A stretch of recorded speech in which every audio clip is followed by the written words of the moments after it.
They laughed at my 62nd birthday. My wife stood there smiling while the room marked me. The laughter, that's what I remember most. It was my 62nd birthday, and my wife insisted on a special party. I walked in and everyone cheered. I smiled, doing what was expected. Then the lights dimmed, a screen lit up, and my wife took the microphone. The first slide was a picture of me asleep on the couch, the caption mocking my ambition. Laughter erupted. My chest tightened. Next, a photo of me fumbling with a broken appliance. More jokes, more laughter. My wife's commentary was sharp, disguised as humor. I just stood there, nodding, aghast at my own humiliation.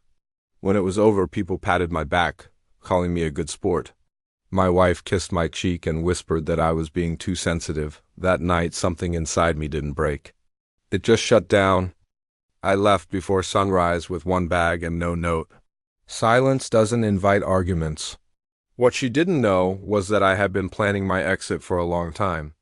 Quietly, legally, one document at a time. While they were laughing, I was organizing my freedom. By the time she woke up, the accounts were separated. The house was no longer jointly owned. The systems she thought ran themselves just stopped. At first, she treated it like a tantrum, posting jokes online, telling everyone I'd come crawling back. But days turned into weeks. The bills failed. Her passwords no longer worked.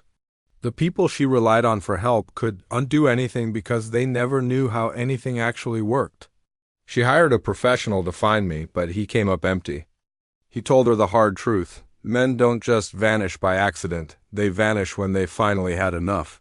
While she was searching, I was working. I took a quiet night job, no questions asked. During the day, I studied things I'd always wanted to learn but was told weren't impressive enough. I wasn't trying to prove anything. I was simply rebuilding myself without an audience. An opportunity came up to solve a problem others couldn't. I solved it, then another. People started calling. I registered a company under my own name. It wasn't flashy, just effective. Years passed. I reconnected with my son and built something stable and honest. My life was filled with things that didn't require anyone else's approval. Then one day she saw me. Not in person, but in a business magazine. The photo was of a man she barely recognized, older, but steadier, more focused. The article didn't mention her or my past. It didn't need to. She tried calling, but the number went to my voicemail. Days later, she showed up unannounced at my office, a ghost from a life I'd already buried. She asked why I never told her I was leaving. I said I didn't owe explanations to someone who only listened when the room was laughing. She told me I'd changed. I corrected her. I just stopped pretending to be small. She cried and asked if we could talk, but we already were. She just didn't like the answers anymore. Security escorted her out. I didn't feel victorious, just finished. Years after that party, I found myself standing on a stage, speaking to people who were actually listening. Not because I demanded their attention, but because I had earned it.